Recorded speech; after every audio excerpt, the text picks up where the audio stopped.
जय हिंद दोस्तों। आज हम 25 एंड 26 अगस्त 2024 के विजन एस न्यूज़ को सिंप्लीफाई करेंगे। कल जो हमने आपके क्वेश्चन दिए थे ये उसके आंसर्स हैं। None only 3 only 2 none only 2। Okay, आज प्रीलिम्स फैक्चुअल कुछ चीज़ें ज़्यादा नहीं है, इसीलिए सिर्फ एक ही क्वेश्चन हमने लिया है प्रीलिम्स के बेस्ड और 2 मेंस के बेस्ड ले लिया है। ठीक है, आप लिखिएगा, पार्टिसिपेट कीजिएगा। मुझे उम्मीद है कि इसी से आप इम्प्रूव होंगे, बाकी ऐसे इम्प्रूवमेंट नहीं होगा आंसर राइटिंग में। चलिए शुरू करते हैं। सबसे पहले हमारी न्यूज़ है, इसके ऊपर ऑलरेडी हमने आंसर दिया था, ये बायो इकोनॉमी के ऊपर, अगेन उसी के थीम के ऊपर क्वेश्चन आर्टिकल है कि कैबिनेट ने अप्रूव कर दिया है bio E3 policy. Bio E3 means biotechnology for economy, environment and employment. Okay, इस पॉलिसी में भाई हमारा मेन फोकस रहेगा high performance of bio manufacturing.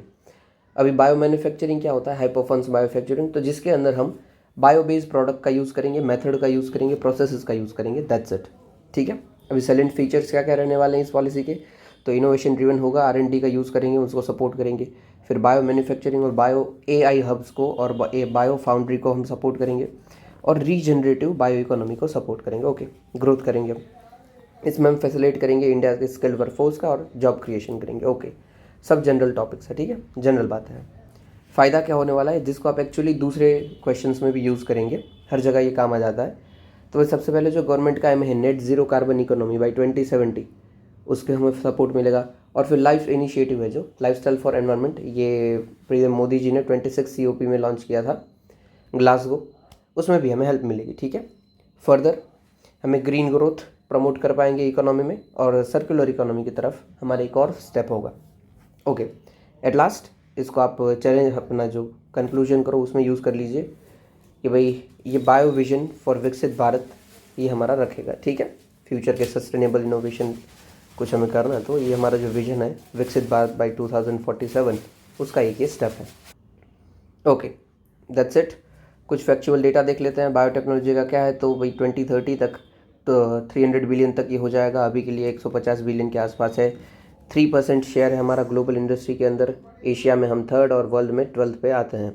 Okay, क्या क्या हमने कर रखा है? तो नेशनल बायोफार्मा मिशन, फिर BIRAC biotechnology industrial research assistance council, फिर बायोफ्यूल मिशन, बायोटेक मिशन, ये सब इसी के पार्ट हैं। ठीक है, ये हमने पहले ऑलरेडी लिख लिया है और मैंने शायद इसका मॉडल आंसर भी भेजा था टेलीग्राम ग्रुप में। आपने अगर टेलीग्राम ग्रुप ज्वाइन नहीं किया है तो कर लीजिएगा, उसकी लिंक आपको डिस्क्रिप्शन में और यूट्यूब के डिस्क्रिप्शन में, दोनों में मिल जाएगी। चलिए, दूसरी न्यूज़ है हमारी एंटीसिपेटरी बेल के रिलेटेड। जो SC/ST एक्ट के अंदर जो भी क्राइम होता है उसमें हम बेल को मना करते हैं कि भाई बेल आपको नहीं मिल पाएगी। इसी के रिलेटेड जजमेंट सुप्रीम कोर्ट ने दिया है कि भाई हर एक टाइप के क्राइम जो भी SC या फिर ST कम्युनिटी के पर्सन के ऊपर हुए हैं वो इसके अंदर नहीं आता है। ठीक है, देखिए सबसे पहले यही देख लेते हैं ST/SC एक्ट 1989 क्या बोलता है। तो कोई भी ऑफेंस इन कम्युनिटी के खिलाफ होता है तो उसके लिए हम स्पेशल कोर्ट ट्रायल लगाएंगे और विक्टिम का फ़ायदा हो, रिहेबिलिटेशन एंड रिलीफ हो, उसका हम देखेंगे। ठीक है, और कौन से अक्यूज़ आएंगे? तो देखो SC/ST अक्यूज़ नहीं होना चाहिए, उसके अलावा ही होना चाहिए, क्योंकि फिर तो वही हो जाएगा कि भाई किसको हम बचाएंगे। तो accuse must not be A part of member of ST/ST community. इसमें हम सब कुछ देख लेते हैं, वुमेन को, टेम्पल को, devadasi, denial of custom right, passage, clothes, public resort, ये सब आपको पता है, राइट।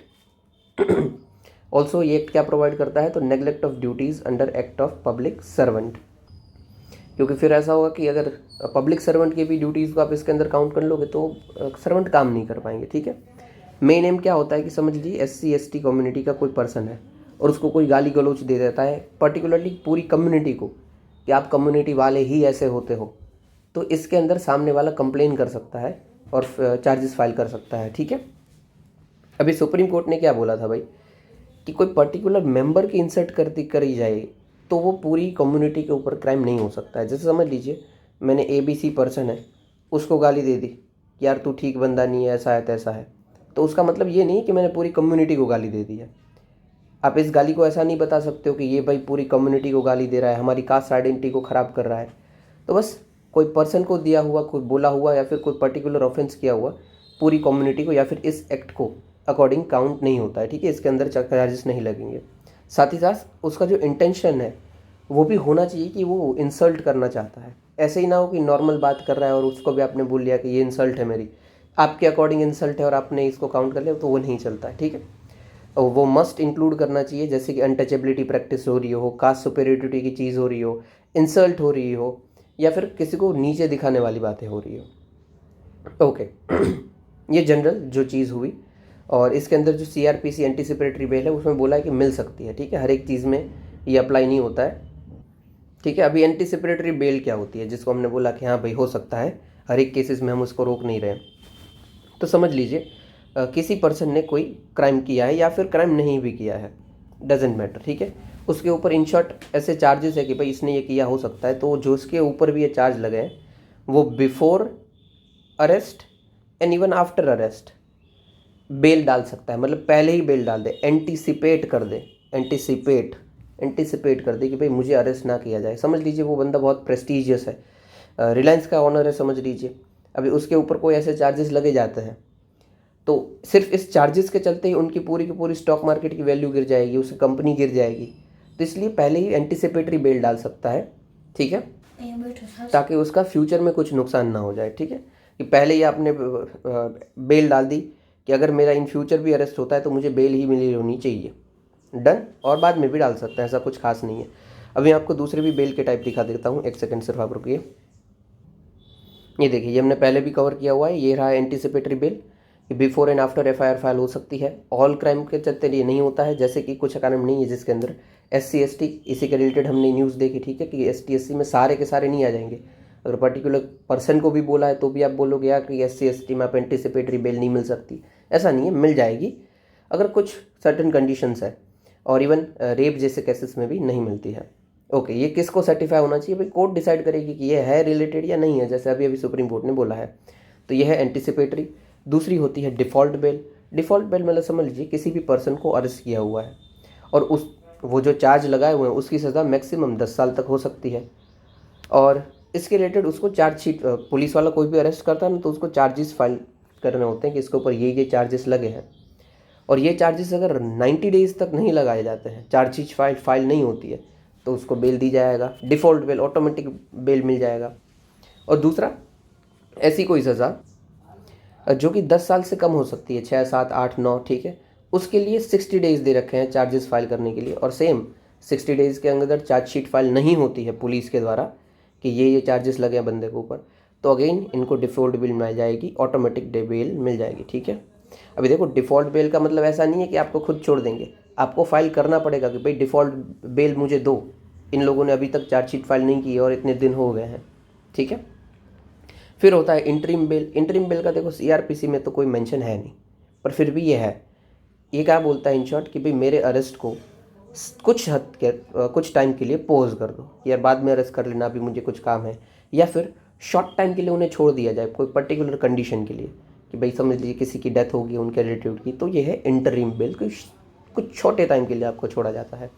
और जितनी भी बेल हैं वो सारी की सारी आर्टिकल 21 के अंदर आती है, under right to life and liberty. और देखो ये क्यों इंपॉर्टेंट है, क्योंकि UPSC ने ऑलरेडी इनके ऊपर पूछ लिया, मतलब ये थीम के ऊपर फॉर लॉ जैसा पूछ लिया था 21 में शायद, इसलिए ये जानना इंपॉर्टेंट है कि कौन से टाइप की बेल होती है, ठीक है। ये पूरा आर्टिकल हमने कवर कर लिया एकदम हॉलिस्टिकली।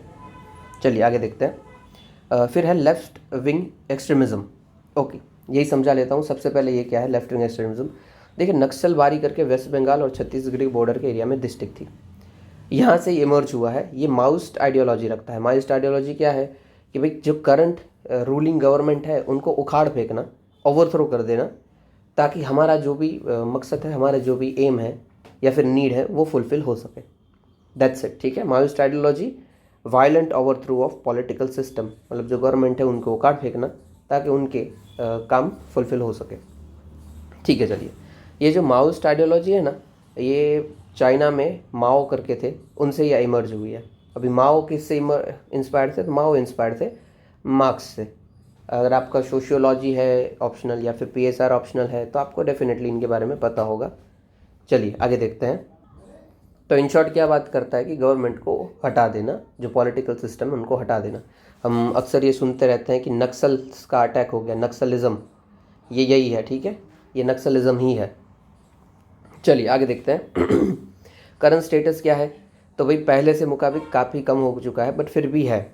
देखिए तो 2010 में 96 डिस्ट्रिक्ट के आसपास ये था और अभी 38 डिस्ट्रिक्ट के आसपास अभी भी हमें लेफ्ट विंग एक्सट्रीमिज़म देखने को मिलता है। मोस्ट अफेक्टेड एरियाज़ जो हैं वो भी रिड्यूस हुए हैं। 2024 में ये 12 हो गए हैं जो उसके इंसिडेंट्स होते हैं, और 2018 में 35, मतलब बहुत कम हो गए हैं। ठीक है, पहले बहुत सारे लोग, हमें जितने बॉर्डर पे जवान नहीं शहीद होते थे ना, उससे ज़्यादा ये नक्सल के सामने शहीद हो जाते थे। इनके ऊपर बहुत सारी मूवीज़ भी बनी है, आपने कोई भी देखी हो सकती है, पॉसिबिलिटीज़ है। क्या क्या सबसे पहले इमर्ज क्यों हुए थे भाई? तो सोशियो इकोनॉमिकल कंडीशंस, जैसे कि भाई लैंड एलियनेशन। देखो हम डेवलपमेंट के नाम पे कई बार जो उधर के लोकल्स हैं उनको हटा देते हैं, एलियनेट कर देते हैं उनकी लैंड से, तो डेफिनेटली वो गवर्नमेंट के अगेंस्ट ही होंगे, राइट। फिर सोशल एक्सक्लूजन होता है कास्ट के नाम पर, कि चलो ये आपको पता है, एजुकेशन की सर्विसेज उन्हें नहीं मिलती है, हेल्थ केयर नहीं मिलता है। तो अभी ये सब चीज़ें उनको मिल ही नहीं रही हो तो किस पॉलिटिकल पार्टी को सपोर्ट करेंगे और क्यों करेंगे? इसीलिए लेफ्ट विंग एक्सट्रीमिज्म है। ये लोग बुरे नहीं होते हैं कि भाई सबको मार दो काट दो, पर इनका मेन एम होता है कि जो अभी चल रहा है उसको चेंज करके अच्छे सिस्टम लाए। बट हाउएवर ये फिर बदल जाता है अपने खुद के दबदबा बनाने में, अपनी खुद की पावर को बढ़ाने में। गवर्नेंस में इशू भी है कि जो फॉरेस्ट राइट एक्ट है और पीसा एक्ट है वो इम्प्लीमेंट ही नहीं हो रहा है। दोनों क्या एक्ट है कि जो फॉरेस्ट राइट एक्ट और पीसा एक्ट, फॉरेस्ट राइट क्या बात करता है, तो जो भी ट्राइबल कम्युनिटी रह रही है उनके लिए फॉरेस्ट प्रोड्यूस होती है, उनमें कुछ कुछ उनको हक दिए जाते हैं। ठीक है, क्योंकि आप सालों से रह रहे हैं तो ये फॉरेस्ट है, उनके ऊपर आपके अधिकार हैं, आपको इसको यूज़ करना है तो आप करिए ऐश से, कोई आपको दिक्कत नहीं होगी। फिर पीसा एक्ट है, ये पंचायती राज एक्सटेंशन सर्विस की बात करता है कि भाई ट्राइबल्स को भी इंक्लूड किया जाए पंचायती राज सिस्टम के अंदर, इसके लिए पीसा एक्ट है। और ये दोनों की दोनों हम ठीक से इम्प्लीमेंट ही नहीं कर पा रहे, इन सबका वायोलेशन ही होता रहता है। इवन कुछ इंस्टेंसेस में तो ऐसा बनता है कि कोई समझ लीजिए क्राइम हो चुका है, इस क्राइम के अंदर इन ट्राइबल को पकड़ के लिए आ जाता है और मार मार के उनको कबूल करवा लिया जाता है कि आप बता दो भाई आपने ही क्राइम किया है। आप क्या सोचते हो, अभी कोई ऐसे पर्सन के साथ ये हुआ है, उसका बेटा या फिर उसका भाई, ये क्या करेगा? डेफिनेटली एक्सट्रीमिज्म के रास्ता चुनेगा, राइट। और फिर कुछ कुछ पॉलिसीज़ भी होती है स्टेट है के द्वारा चलती हुई, जैसे कि सलवा जुदुम इन शॉर्ट क्या था कि वो एक मिलिशिया था, मतलब वही ग्रुप था जो कि गवर्नमेंट के अगेंस्ट काम कर रहा था छत्तीसगढ़ के अंदर। तो यही गवर्नमेंट की पॉलिसीज़ भी कुछ ऐसी होती है जिसको आप ठीक से काम नहीं करवा पाते और ऐसे इमर्ज हो जाता है। चलिए, स्टेट ही अच्छे से हैंडल नहीं करती और फिर ये हमें देखने को मिलता है। स्ट्रेटजीज़ क्या क्या है लेफ्ट विंग एक्सट्रीमिज्म की? को लोकल को एक्सप्लोइट करते हैं, जो कम्युनिटीज़ होती है उनके साथ डीपली जुड़े हुए होते हैं, उनके साथ कुछ खराब हो तो उड़ा देंगे भाई सबको। और ideology definitely left wing extremism की माओइस्ट होती है। माओइस्ट मतलब क्या है भाई? माओइस्ट की मेन आइडियोलॉजी है power comes from the barrel of gun, कि गन से ही पावर आएगी, हटाओ मारो सबको। ओके, मेजर्स क्या क्या गवर्नमेंट ने ले लिए हैं? तो national policy action plan to address left wing extremism, उसके अंदर हम ऑपरेशन समाधान लेके आए। समाधान के बहुत सारे अंदर अंदर छोटे पॉइंट्स हैं, जैसे कि smart leadership, aggressive strategy, motivation, training, और हम गवर्नमेंट में ही इंक्लूड करते हैं इन लोगों को कि आप ही आ जाओ, चलो you are part of it, अभी आप ही ठीक करो और आप ही अपनी समस्या जानते हो तो आप ही सॉल्यूशन लेके आ जाओ। बहुत कुछ हम करते हैं कि भाई कुछ ने छोटे मोटे क्राइम कर रखे हैं तो उनको माफ़ भी कर देते हैं कि कोई बात नहीं, आगे से मत करना। बहुत कुछ है। फिर सिक्योरिटी रिलेटेड मेजर्स भी हमने सीआरपीएफ उधर बटालियन डाल दी है, पुलिस स्टेशन को 45 करवाया है और सिक्योरिटी एक्सपेंस को और बढ़ाया है। और ऑफेंसिव स्ट्रेटजीज़ भी है, जैसे कि नक्सलिज्म के ऊपर हम पूरा का पूरा हमला बोल देते हैं, उनके जो भी फाइनेंशियल पावर आती है उनको चौक कर देते हैं कि भाई इसको पैसा ही ना मिले। और एनआईए का इन्वेस्टिगेशन भी चलता रहता है। डेवलपमेंट इंटरवेंशन सिविक प्रोग्राम हमने बनाया है, road connectivity, Eklavya model residence school, aspiration district programme, ये सब आपको पता भी है और नॉर्मल नहीं पता है तो भी ठीक है। ठीक है, ये ट्राइबल के लिए हमने एकलव्य स्कूल्स बनाया है जिसके अंदर वो पढ़ पाएंगे। डिस्ट्रिक्ट एस्पिरेशन प्रोग्राम के अंदर, एस्पिरेशन डिस्ट्रिक्ट प्रोग्राम के अंदर हर एक डिस्ट्रिक्ट से हम डेवलपमेंट करते हैं कि भाई इसको आगे लेके आओ, पर्टिकुलर डिस्ट्रिक्ट पे फोकस करो। चलिए, तो हॉलिस्टिकली हमने इसको कवर कर दिया। उम्मीद करता हूँ कि आपको समझ आ गया होगा। इसके ऊपर बहुत सारे PYQ आ चुके हैं, इसलिए अब हमारा जो आज का क्वेश्चन है वो भी इसी के ऊपर है। चलिए, नेक्स्ट है यूनिफाइड पेंशन स्कीम। देखो बहुत दिक्कतें आ रही थी कि ओल्ड पेंशन स्कीम अच्छी है या फिर न्यू पेंशन स्कीम अच्छी है, तो हमने क्या किया, दोनों को जोड़ दिया कि यूनिफाइड कर दो, जिसकी जो भी अच्छे प्रोविज़न है उसको साथ मिला दो और गवर्नमेंट का भी फ़ायदा, दोनों का फ़ायदा। ये किसकी रिकमेंडेशन के थ्रू हुआ है? तो TV सोमनाथन कमेटी 2023, और ये कब से इफेक्टिव होगा? तो 2025 से थ्रू। ओके, क्या क्या फीचर्स बोले हैं इसके अंदर, क्या क्या है यूनिफाइड पेंशन स्कीम के अंदर? तो भाई अश्योर्ड पेंशन है, जो समझ लीजिए कि बंदा जो रिटायर हो रहा है उसके पिछले 1 साल में जो भी उसकी सैलरी रही होगी उसका 50% उसे पेंशन मिल जाएगा। और अगर इफ़ एंड इफ़ उसने 25 साल तक अपनी सर्विस दी है, ओके, और इवन 10 साल तक दी है कि सर्विस 25 साल नहीं है 10 साल है, तो भी उसको पेंशन मिलेगा, बट कम मिलेगा, ठीक है। फिर जो भाई सर्वेंट है उनकी अगर डेथ हो जाती है तो जो उनके स्पाउस होंगे उनको मिलेगा 50% फैमिली पेंशन मिलेगा। मतलब समझ लीजिए 100 रुपया बंदे का सैलरी था तो 50 रुपये पेंशन मिलेगा, और अगर उनकी भी डेथ हो जाती है तो फिर 25 रुपीज़ मिलेगा उनकी फैमिलीज़ को, ठीक है। सॉरी 60% है तो 60% गेट लेना, ठीक है, 30 रुपीज़, 25 नहीं। फिर अश्योर्ड मिनिमम पेंशन 10,000 तक तो मिनिमम मिलेगा, कितना भी हो। अगर आपने 10 साल तक सर्विस दी है, पहले ये 9 साल 9,000 था, फिर इन्फ्लेशन इंडेक्स इसको भी देखा जाएगा। समझ लीजिए ये जो भी है ना वो बेसिक है। अगर महंगाई ज़्यादा चल रही है तो इसको भी हम देखेंगे, यानी कि all India CPI industrial workers देखेंगे, एंड फिर हम डियरेंस अलाउंसेस देंगे, डियरेंस रिलीफ, ये यूजुअली सबको मिलता है, ठीक है, कि महंगाई का पैसा इतना मिल गया, फिर जो आपके दूसरे खर्चे उनको टैकल करने के लिए भी पैसा मिल गया। फिर लमसम पेमेंट होगा, superannuation in addition to gratuity. देखो ग्रेचुइटी मिलती है हर कुछ साल हो जाते हैं ना, तो जो भी आपका पैसा इकट्ठा होता है उसकी आपको ग्रेचुइटी मिलती है कि ये इकट्ठा पैसा आप रखो। साथ ही साथ 1/10 ऑफ सैलरी भी और डियरेंस अलाउंस भी मिलेगा every 6 month of service, every completed 6 month of service, okay. और क्या इससे कोई पेंशन का अमाउंट रिड्यूस होगा? बिल्कुल नहीं होगा, ठीक है। ये सब जनरल चीज़ हैं। काम किधर आ सकता है? तो प्रीलिम्स में कुछ एक आध पॉइंट पूछ ले बस, बाकी कुछ डायरेक्टली काम का नहीं है, ठीक है। प्रीलिम्स में कुछ एक आध पॉइंट आ सकता है क्योंकि स्कीम है पेंशन की और काफ़ी टाइम से न्यूज़ में चल रही है, बवाल में चल रही है, तो इसलिए आ सकता है। चलिए आगे देखते हैं। लखपति दीदी सम्मेलन, सबसे पहले यही क्या है वो देख लेते हैं। देखो हमने एक इनिशिएटिव लाया है, दीनदयाल अंत्योदय योजना, नेशनल रूरल लिवलीहुड मिशन। इसी के अंदर हम लेके आए हैं लखपति दीदी। लखपति दीदी में हम क्या करते हैं, तो भाई सेल्फ हेल्प ग्रुप होता है। What is self help group? कि समझ लीजिए कोई भी लोग हैं जिनकी सिमिलर नीड है, सिमिलर प्रॉब्लम्स हैं, वो सब साथ में आती हैं और एक साथ आगे बढ़ने का सोचती हैं। It is self help group, कि ये सब अपनी खुद की ही मदद करेंगी, ऐसा ग्रुप।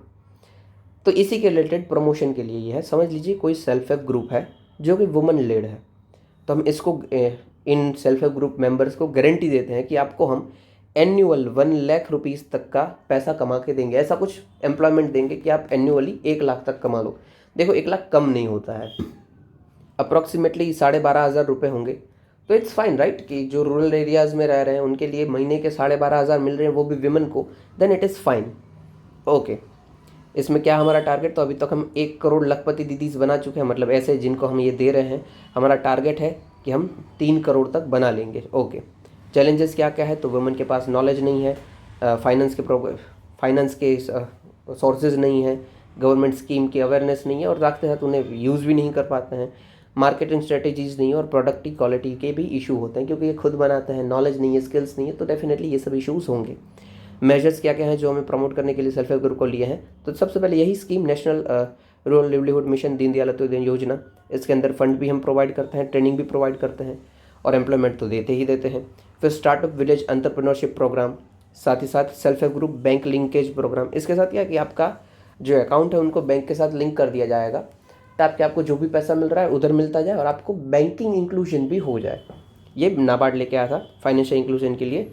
और सरस कलेक्शन मार्केट ई प्लेस है कि आपका जो भी प्रोडक्ट है उसको ऑनलाइन बेचिए ताकि और मार्केट रीच आपकी बढ़ पाए, ओके। तो ये सेल्फ हेल्प ग्रुप की बातें थी, लखपति दीदी की बातें थी, आपको याद रखना है।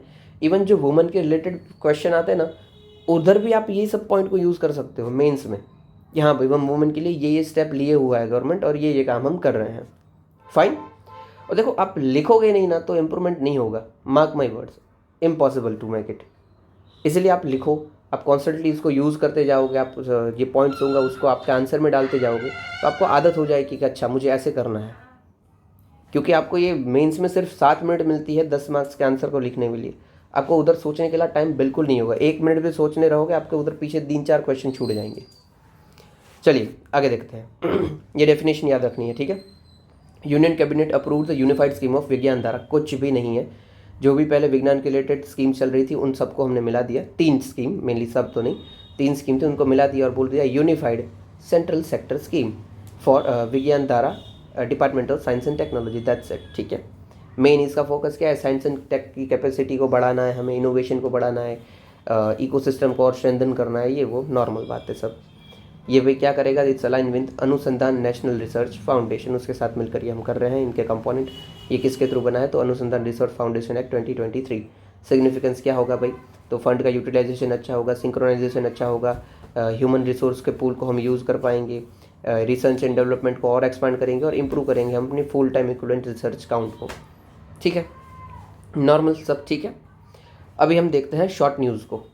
देखो शॉर्ट न्यूज़ में आप दो सबसे इंपॉर्टेंट है जिसमें मुझे लगता है कि आपको समझ आना ज़रूरी भी है।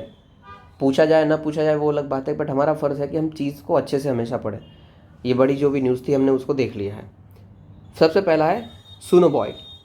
अभी सुनो बॉय क्या है, सोनो बॉय क्या होता है, देख लीजिए कि ये पानी है, पानी के हम सबमरीन डालते हैं। ठीक है, सबमरीन दिख ही नहीं जाती, कि स्टेल्थ फीचर होता है कि उनको कोई देख नहीं सकता है। और ये ही वर्ल्ड वॉर 2 के टाइम पे, 1 के टाइम पे डिवास्टेटिंग साबित हुई थी मिलिट्रीज़ के लिए, जर्मन्स के लिए। ओके, अभी इसी को टैकल करने के लिए कि अगर कोई सबमरीन हमारे ऊपर अटैक करती है तो हम कैसे उसको देखेंगे कि कहाँ पे है, हम लेके आए सोनोबॉय। क्या करते हैं सोनोबॉय, समझ लीजिए ये वाटर है, हम प्लेन से या फिर किधर से भी एक ऐसे कैनिस्टर बेस होंगे जहाँ पे ऐसे टावर वावर भी छोटा सा लगा होगा, ऐसा दिखने में होगा कुछ ऐसा लंबा, इसको पानी के अंदर डाल देंगे और ये पानी के ऊपर फ्लोट करेगा ऐसे। अभी ये इसके अंदर से सोनर वेव्स निकलती होती है, सोनार, ठीक है, साउंड वेव्स निकलती होती है। और ये छोटे छोटे ग्रुप में हम डाल देंगे कि एक यहाँ पे डाला, एक यहाँ पे डाला, एक यहाँ पे डाला, एक यहाँ पे डाला, पूरे ओशन में, कि जहाँ जहाँ हमें डाउट है कि यहाँ पे सबमरीन, एनिमी सबमरीन हो सकती है। ओके, अभी इसी के थ्रू सोनार वेव्स निकलेंगी और ये सोनार वेव से ये आइडेंटिफाई करेंगे कि क्या नीचे सबमरीन है। और समझ लीजिए इसने आइडेंटिफाई कर लिया तो इससे प्रिसीजन लोकेशन आपको मिल जाएगी कि यहाँ पे सबमरीन पड़े हुए है। फिर ये अगर लोकेशन मिल गया तो ये प्लेन आएगा और इधर से टॉर्पीडो छोड़ के हमला करके फोड़ देगा उस सबमरीन को। That's it. ठीक है, so it is anti submarine warfare, जो कि सबमरीन को पकड़ता है और उड़ाने का काम करता है, मतलब इन शॉर्ट आइडेंटिफाई करता है फिर उड़ाता है प्लेन। बस यही उसका काम है। ठीक है, इसके अंदर ट्रांसड्यूसर होता है और रेडियो ट्रांसमीटर होता है। रेडियो ट्रांसमीटर मतलब वो सिग्नल प्रोवाइड करने के लिए यहाँ पे है, और ट्रांसड्यूटर मतलब जो सिग्नल्स आ रहे हैं उसको इलेक्ट्रोमैग्नेटिक सिग्नल में फॉर्म करने के लिए, चेंज करने के लिए। टीम टाइप्स ऑफ होते हैं, पैसिव सोनोबॉयस जिसको अंडर वाटर में डाला जाता है, जिसके अंदर हम सुन सकते हैं साउंड वेव्स को, मतलब आइडेंटिफाई कर सकते हैं। फिर एक्टिव सोनोबॉयस जो कि ये वेव्स छोड़ेगा और पता चलेगा।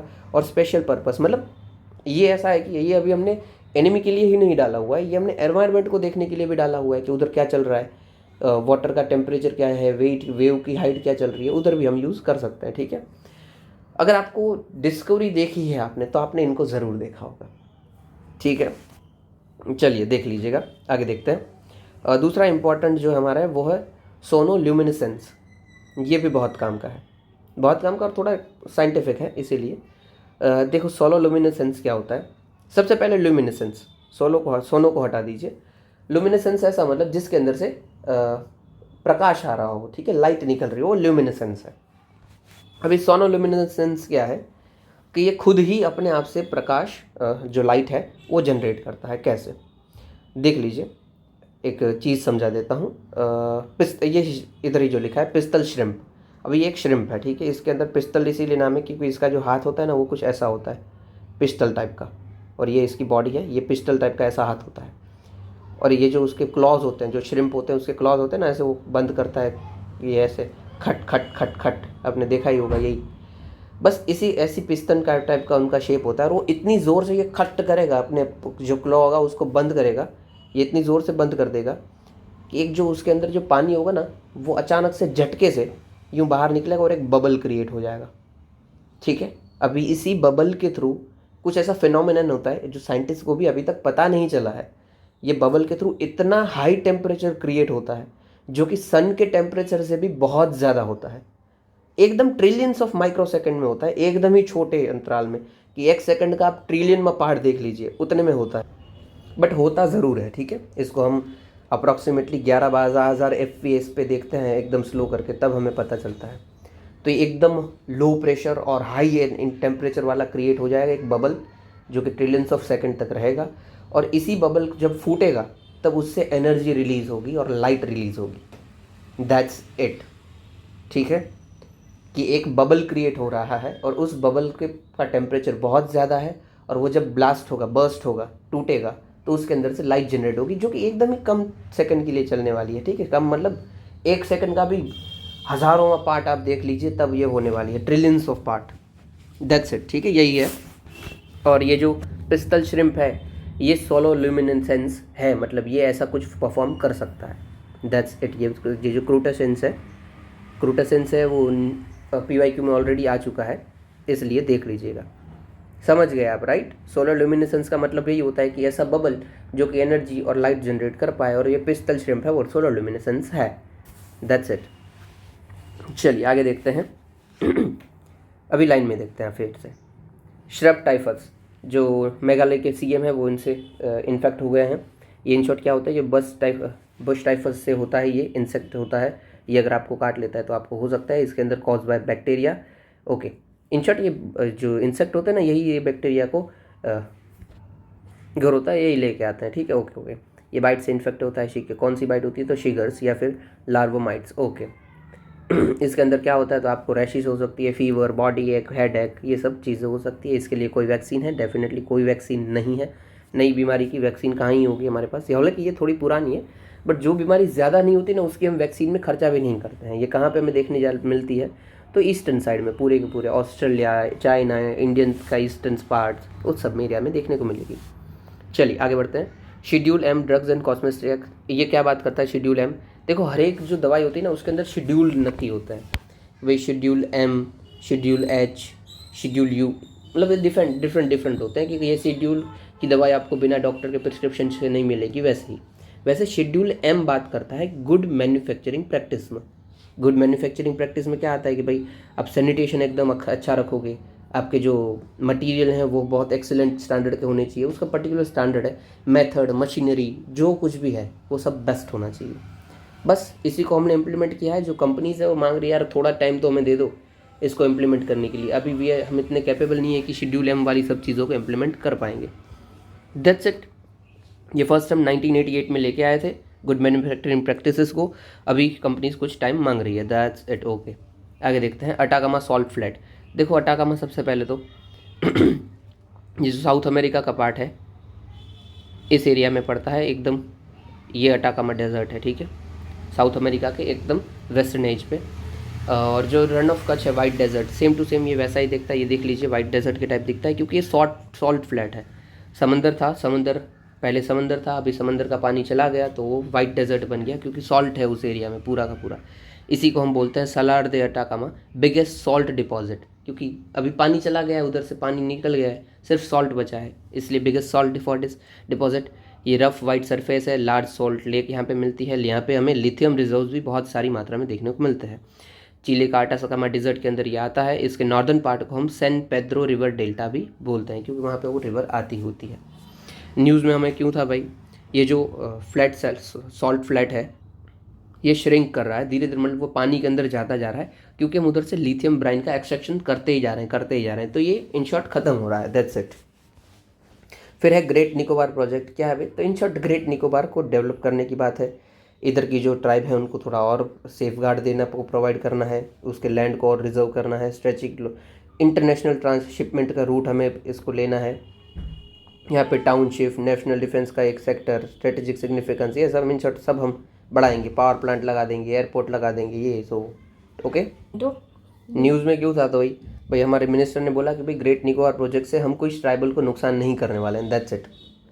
इन शॉर्ट आपकी जो भी संशय था उनको हटाने वाली बात है। फिर है प्रधानमंत्री जनमान योजना अभियान।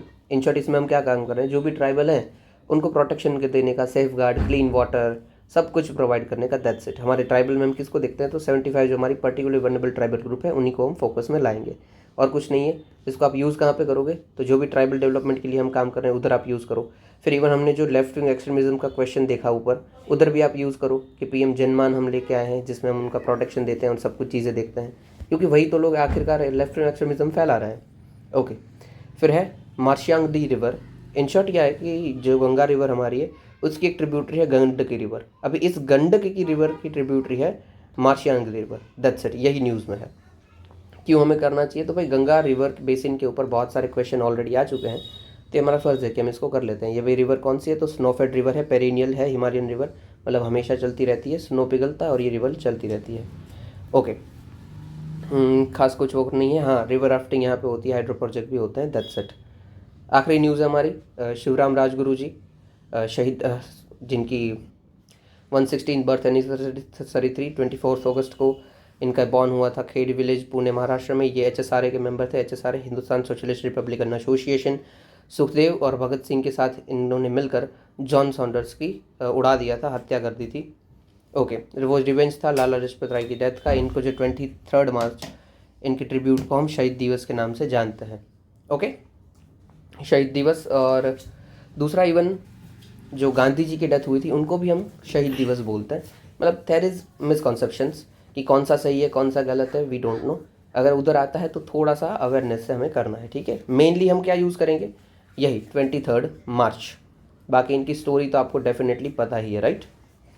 और देखिए, ये आज के आपको सिर्फ एक ही क्वेश्चन मैंने प्रीलिम्स बेस दिया है, क्योंकि कुछ खास दम नहीं था प्रीलिम्स वाले क्वेश्चन में, और इसी के चलते 2 मैंने मेंस बेस दे दिए हैं। जो दोनों के दोनों आपको अटेम्प्ट करना है और भेजना है टेलीग्राम ग्रुप में। अगर मेरे पास टाइम होगा मैं आपको इवडेट करके दे दूंगा, आपको मॉडल आंसर भी प्रोवाइड कर दूंगा, ठीक है। मेन आपको ध्यान यही रखना है कि टाइम लिमिट के अंदर आप करोगे, 7 मिनट के अंदर। नहीं हो रहा है देन इट इज़ फाइन, 8 भी चल जाएगी, 9 भी चल जाएगी, बट करना ज़रूर है, इम्प्रूव करते जाना है धीरे धीरे। बस इतना सुनने के लिए आपका शुक्रिया। अगर पसंद आया तो लाइक शेयर सब्सक्राइब ज़रूर कीजिएगा। जय हिंद।